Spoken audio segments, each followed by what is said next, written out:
Hello મિત્રો, કેમ છો? મજામાં? ઘરના અંદર કઈ શાકભાજી ન હોય ત્યારે સરસ મજાની હું રાજસ્થાની સબ્જી લઈને આવી છું. સબ્જીનું નામ છે દાળ મસાલા. બહુ જ સરસ મજાની સબ્જી છે ને, એકદમ સાથે ટેસ્ટી બનશે. મેં ગરમ પાણીના અંદર દાળ પલાળી દીધી હતી 5 કલાક, તો દાળ પલળી સરસ રેડી થઈ ગઈ છે. આપણે ટામેટાં નાખવાના છે, ડુંગળી નાખવાની છે, લીલા ધાણા છે, અને જે બી મસાલા કરીશ એ તમને બતાવીશ. આ સબ્જી હશે તો તમે એક રોટલી ખાતા હશો, એના જગ્યાએ તમે 2-3 રોટલી ખાઈ લેશો. બહુ સરસ મજાની બનશે. અમારી વિડીયો સારી લાગે તો પ્લીઝ અમને લાઈક કરજો. બનાવવાની રીતે આપણે ચાલુ કરીએ. ડુંગળી છોલી અને રાખી હતી. હવે આપણે ડુંગળીને ઝીણી ઝીણી સમારી દઈશું.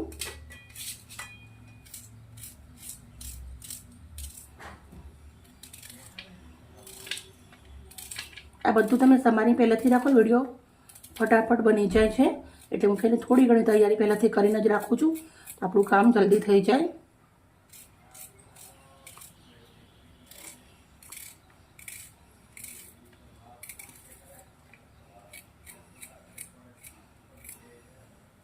આપણે બધી ડુંગળી આવી રીતે કાપી દેવાની છે. મસ્ત ડુંગળી સમારી દીધી છે. હવે આપણે ટામેટાને સમારી દઈશું. ટામેટું પણ આવી રીતે ઝીણું ઝીણું સમારવાનું છે આપણે.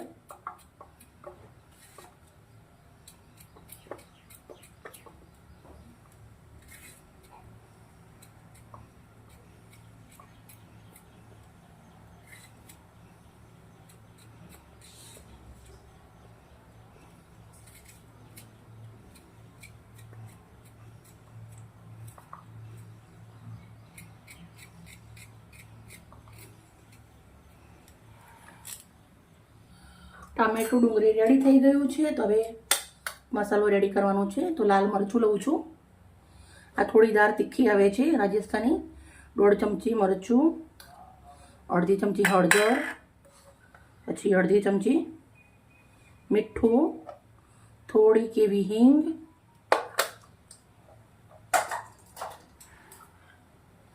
હવે નાખવાનું છે પાણી. મસાલાને થોડી વાર પલળવા દેવાનું છે. આપણી સબ્જી કુકરમાં બનાવવાની છે. કુકરમાં તેલ નાખું છું. આપણે સરસોનું તેલનો ઉપયોગ કરવાનો છે. તો આપણે 1 ચમચા એટલું તેલ નાખ્યું છે. મસ્ત ગરમ થવા દેશું તેલને. રાઈ ને જીરું નાખું છું 1 ચમચી. 15 થી 20 લસણની કળી નાખવાની છે, ઝીણી આવે એવી. 2 સૂકા મરચાં, 2 તેજપત્તા. લસણને સરસ લાલ થવા દેશું. લસણ આપણું સરસ લાલ થઈ ગયું છે. હવે નાખવાની છે ડુંગળી.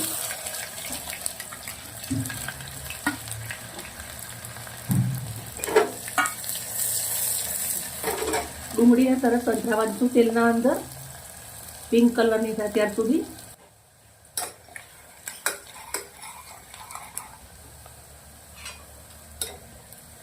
ડુંગળી મસ્ત પિંક થઈ ગઈ છે. હવે આપણે ટામેટું નાખી દઈશું.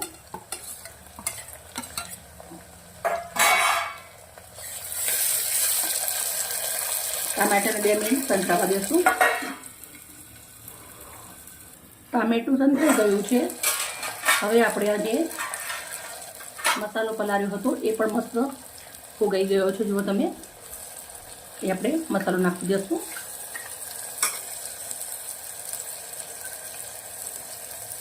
થોડુંક પાણી નાખી દઈશું.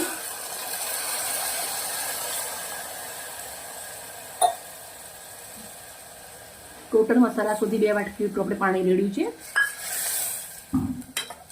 મસાલાને સરસ ઉકળવા દઈશું.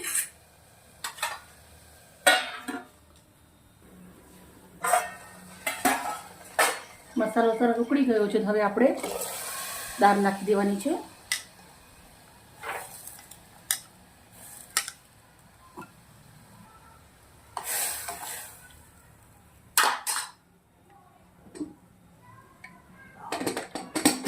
બે સીટી મારી દેશું.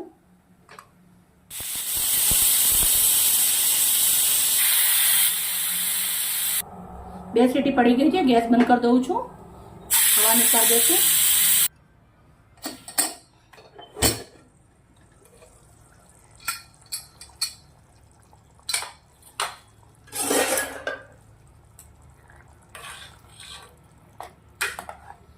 દાળ આપણી રેડી થઈ ગઈ છે. હવે આપણે નાખવાનો છે અંદર થોડો એવો ગરમ મસાલો, થોડો એવો કચ્ચી કેરીનો પાવડર, થોડાક નાખવાના છે અંદર લીલા ધાણા. હવે આપણે 2 મિનિટ ગેસ પાછું ચાલુ કરીશું.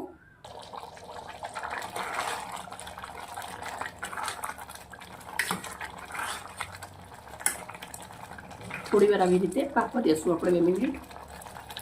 2 મિનિટ થઈ ગયા છે. દાળ આપણી મસ્ત ચડી અને રેડી થઈ ગઈ. બહુ સરસ મજાની. આપણે દાળને ભાગી નથી નાખવાની, એકદમ ગરબા નથી દેવાની, આવી રીતે જ રાખવાની છે દાણા જેવી. એટલે ખાવાના અંદર બહુ જ સરસ લાગે છે. આ આપણે સર્વ કરીશું. મેં આવી રીતના એક કાચનું બાઉલ લીધું છે. તમે દાળ જોઈ શકો છો કેટલી સુપર લાગે છે, બહુ જ સરસ.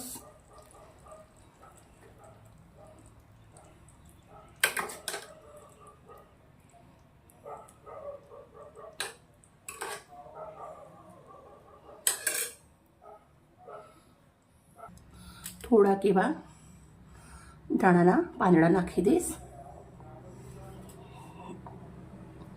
મિત્રો, અમારી સબ્જી સારી લાગી હોય દાળની તો પ્લીઝ અમને લાઈક કરજો, સપોર્ટ કરજો, અગાડી વધારજો. કાલે આવી નવી રેસીપી સાથે આપણે જીરોમાંથી એકદમ હીરો ડીશો બનાવીએ છીએ. મિત્રો, આ દાળ જે મેં બનાવી છે એવી રીતના તમે બનાવશો તો 100 પકવાનને એક સાઈડમાં મૂકી દે એટલી સરસ લાગશે. બાય મિત્રો, કાલે આવી નવી રેસીપી સાથે તમારું, તમારા બાળકોનું, તમારા પરિવારનું ધ્યાન રાખજો. બાય.